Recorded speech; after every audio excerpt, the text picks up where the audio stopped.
Mes chéris, aujourd'hui encore j'ai un secret pour vous.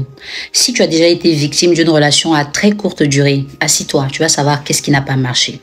Tu vois, des fois, tu rencontres quelqu'un. Au départ, il est ton pointeur, hein. Il a tout le temps pour toi. Il insiste, il s'incruste et quand finalement tu l'acceptes, tu vois qu'il prend du recul, il n'a plus ton temps. Et tu te demandes, mais qu'est-ce qui se passe? En général, tu te dis, il est venu jouer avec moi, il n'est pas sérieux, c'est comme tous les hommes. Moi, je te donne un secret aujourd'hui qui va te faire comprendre pourquoi ça se passe comme ça. Et surtout que tu comprennes que ce n'est pas forcément parce qu'il venait jouer. Regarde, quand le gars au départ te draguait, là, tu avais une vie qui était remplie. Même si ta vie n'était pas remplie, tu ne vivais pas en fonction de lui. Du coup, il devait négocier un rendez-vous avec toi. Il devait insister pour que tu lui donnes du temps. Mais depuis que tu l'as validé là, tu fais plus rien pour toi. Des fois, tu vas l'appeler. Allô bébé, est-ce qu'on va se voir aujourd'hui parce que mes copines veulent qu'on sorte. Mais bon, si tu dois venir, je vais annuler.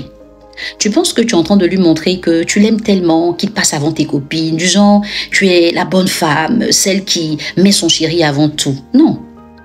Ce n'est pas toujours le message que lui comprend. Lui, il va se demander pourquoi en si peu de temps, tu commences à tout refaire par rapport à lui.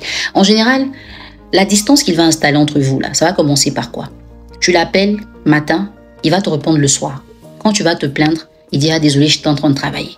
Tu vas lui envoyer un message à 21h, il te répond à 7h du matin. Il va te dire qu'il dormait. Donc, tu sens qu'il n'est plus très réactif. Et c'est à partir de 3 mois que tu vas commencer à remarquer ça. Si tu remarques ça avant 3 mois, c'est que toi, ton problème est grave. Donc, logiquement, c'est à partir de 3 mois et plus que tu vois cette distance-là s'installer.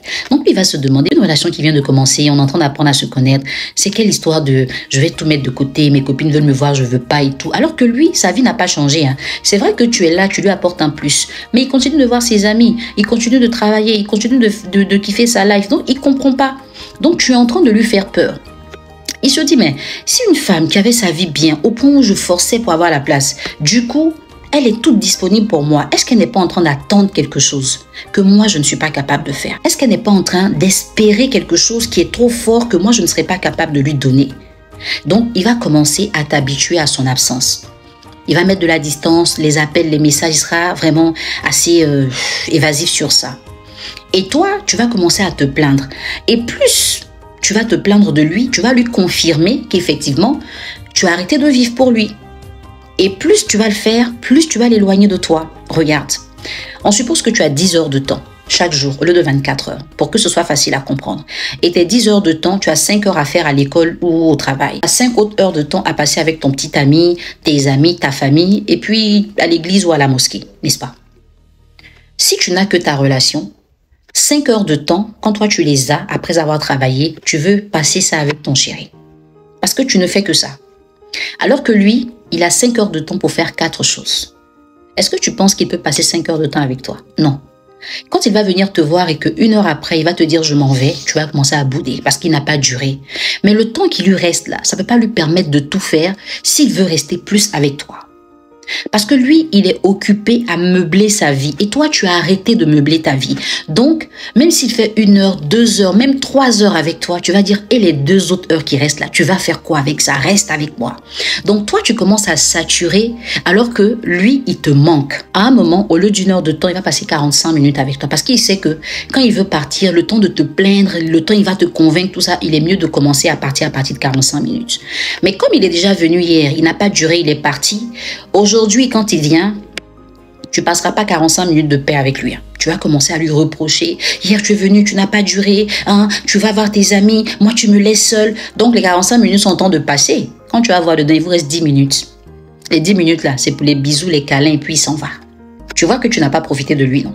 Voilà. Et quand il s'en va, tu vas t'ennuyer pendant 4h15 minutes. Ce qui va faire qu'un peu seulement, tu prends ton téléphone. Il ne m'a pas appelé, il ne m'a pas envoyé message. Mais pendant que toi, tu es en train de t'ennuyer, est-ce que lui s'ennuie? Non. Soit il est en train de voir ses amis, sa famille, soit il est en train de prier, mais en tout cas, il est occupé. C'est pour te faire comprendre que des fois, quand l'homme te fuit, il n'était pas forcément venu pour jouer. Mais ta forte implication trop pressée lui fait peur. Tu lui donnes l'impression que tu cherches à rattraper quelque chose. Ou tu lui donnes l'impression que sans lui, là, ta vie n'a pas de sens. Et si c'est quelqu'un qui est très occupé, c'est une mauvaise alerte pour lui. Il se dit non, c'est une femme comme ça, non. Ce ne sera pas possible parce que je suis un homme d'affaires, je bouge, je suis très occupé. Elle ne pourra pas suivre mon rythme. On ne pourra pas s'entendre, donc autant ne pas aller loin. Pourtant, il t'aime bien. Pourtant, il t'aime bien. Il n'était pas venu pour partir, mais tu l'as fait fuir en t'oubliant. en arrêtant de vivre pour toi et en faisant tout en fonction de lui. Le secret que je te donnais aujourd'hui, ne mets jamais ta vie en mode pause, même quand tu es très amoureuse. Même si tu as 10 ans, 20 ans de mariage, continue d'avoir ta vie. Ça te permet de t'informer, de te renouveler. Ça te permet de manquer à ton partenaire qui a toujours envie d'être avec toi parce que tu ne satures pas dans sa vie. Tu n'es pas en excès dans sa vie. Tout le temps, entre travail et relations amoureuses, tu vois que les autres aspects de la vie, là, tu ne les maîtrises pas. Tu n'es pas une personne épanouie, alors que l'homme en général veut être avec une femme qui est épanouie. Il ne vient pas créer ton bonheur, il vient le compléter. Donc si sans lui, tu n'es pas heureuse, avec lui, tu ne le seras pas. Quand il sera là, tu vas penser que son rôle, c'est de combler tous les trous vides de ta vie, alors que ce n'est pas son rôle. Quand il ne va pas jouer ce rôle-là, tu vas trouver qu'il te délaisse, il n'a pas le temps pour toi, et tu vas dire, mais pourquoi au départ, il avait tout le temps? Au départ, il était très impliqué, il faisait tout pour qu'on se voit. Oui, parce que tu étais intéressante. Parce que tu étais inaccessible. Tu avais une vie qui te remplissait et qui te rendait désirable. Pas le désir sexuel, mais tu étais attirante. Il avait besoin de quelqu'un comme toi parce qu'il y avait quelque chose de bon en toi. Mais ce quelque chose-là, tu es en train de le perdre à force de ne rien faire d'autre que l'attendre. Ça, c'est un danger.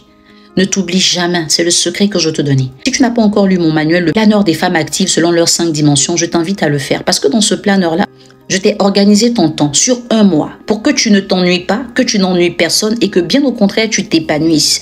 Quand ta journée commence soit à 5 heures du matin jusqu'à 22 heures, 1 heure du matin, il faut que tous les pans de ta vie soient comblés. Les actions précises que tu dois faire. Dans 1 mois, je t'ai donné mes idées, un training. Après 1 mois, tu vas remplacer ce que moi j'ai donné par ce que tu découvres en ayant fait ce que j'ai donné en premier lieu. C'est très important pour une femme de ne pas saturer dans la vie d'un homme. Les hommes en général, ils courent après les femmes qui leur résistent. Ils courent après les femmes qui leur résistent. Les hommes, ils courent après les femmes qui leur résistent. Résister à un homme, ce n'est pas être récalcitrante, ce n'est pas être impoli, non. C'est d'avoir une vie assez stable. Et la stabilité de la vie passe par l'équilibre de tes 5 dimensions. Ta vie personnelle, ta vie familiale, ta vie professionnelle, ta vie sociale, ta vie spirituelle. Tu vas me demander, mais où est sa place dans tout ça? Sa place est dans ta vie familiale parce que logiquement, tu dois avoir un mari, pas un petit ami, n'est-ce pas? Donc dans ta vie familiale, il y a ta famille biologique, il y a la famille que tu veux construire avec lui, de laquelle sortiront des enfants. Si tu as déjà des enfants, ça te fera 3 entités dans ta vie familiale. Et tout ça, tu dois pouvoir t'occuper à meubler ces aspects-là. Tu vas voir que les choses seront différentes. Tu ne seras plus celle qui court après, mais tu seras celle après qui en court. Parce que c'est vraiment dommage. Il y a des hommes qui étaient venus vraiment pour rester. Mais ton comportement les a fait fuir. C'est pas que tu avais un mauvais comportement. Tu les as juste effrayés parce que tu n'avais pas de vie.